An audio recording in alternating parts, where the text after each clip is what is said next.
This is Bryce Helms, and today I'm going to show you a few different exercises for my corrective exercise program. We're going to start with some self-myofascial release exercises utilizing the foam roller. Now the first one that we're going to do is for the calf muscles for the gastrocnemius and the soleus. Pretty simple way to do it. Put your calf muscle onto the roller, push your hips up off the floor, roll back and forth nice and slow. You can do both legs at the same time or just one at a time, depending on your capabilities and how everything is feeling. And don't forget to rotate side to side, find those tight areas. And if you find a real tight spot, you can just sit on it for a little bit. The next one is going to be for the outside of the lower leg, the perineal muscles. Pretty similar to the calf muscles, but this time we're just on the side of your lower leg. So you want to stack the feet, or you can put one foot on the floor, roll back and forth. Same thing, if you find a tight spot, you just stay on that spot and let that stretch just work itself out. Next one we're going to do is the piriformis. In order to get to the piriformis with your foam roller, you cross one leg over the other, and you just rotate onto that side of the leg that's crossed, and just roll back and forth.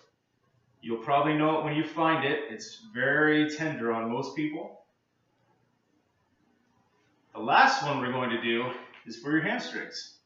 Similar to the calves, this time just above the knee.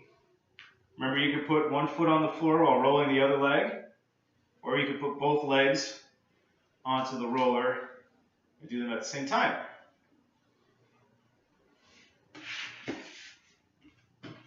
Moving on into our lengthening phase, I have a few static stretches that I'm going to be showing you today. We're going to be stretching our gastroc soleus again. The way that we do that, get up against the wall.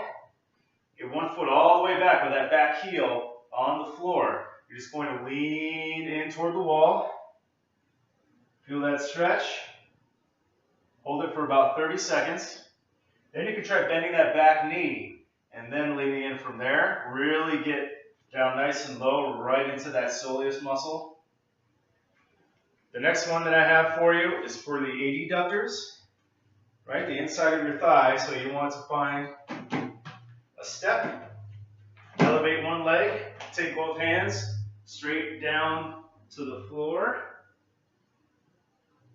You can always try spacing your feet out for an even deeper stretch.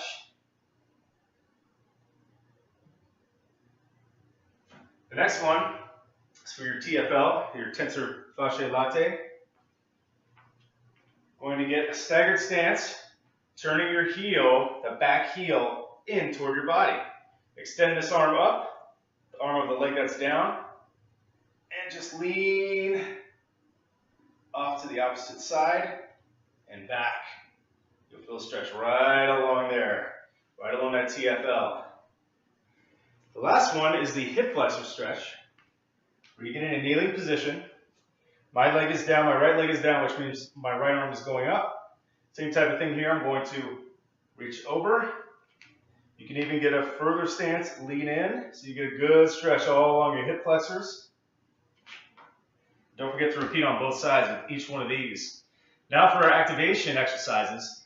First one here is going to be a hip extension. Now normally you would do this with weight, but I don't have any weight today, so I'm just going to do it on all fours. I'm really going to slow down my eccentric contraction. So I've got one leg fully extended out. Extend the hip.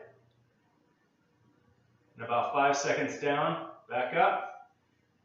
4, 3, 2, 1, back up. 3, 2, 1. So you get that hip extension, that gluteus maximus flexion. Another good one for similar muscles is a bridge on a ball. So you get your physio ball, you have a seat, get nice and comfy, walk yourself out so your head and your shoulders are on the ball. You're going to drop your hips just a little bit and then squeeze your glutes. Drop your hips, squeeze your glutes. So you're pushing your hips all the way up toward the ceiling. Pretend as if you've got a walnut and you're cracking it in between your butt cheeks. Kind of a funny cue, but it does get you working in the right area.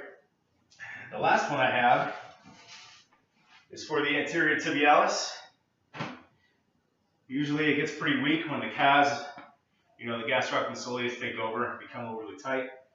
So this one here, this is really easy to do. Just a resisted dorsiflexion. I just put a nice little 5-pound dumbbell on my foot and I raise up and back down, up, back down. And you can go slow with that downward movement too to make that tibialis anterior work a little bit harder.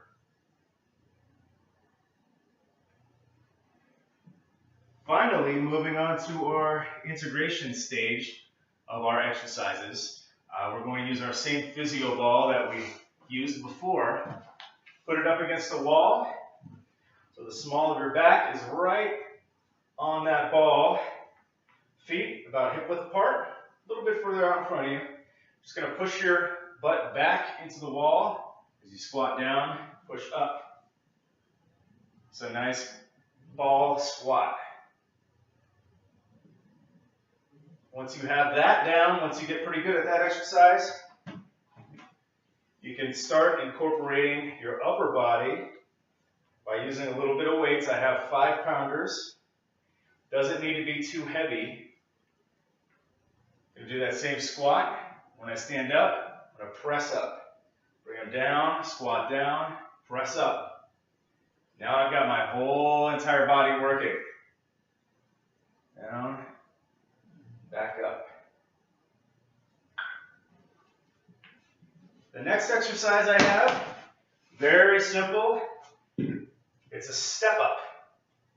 Regular step up.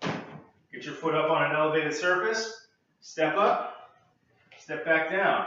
Right? You can bring your foot down if you like to. Up, step down, up, step down. Once that becomes easy to do on both sides, use those same weights that you had before.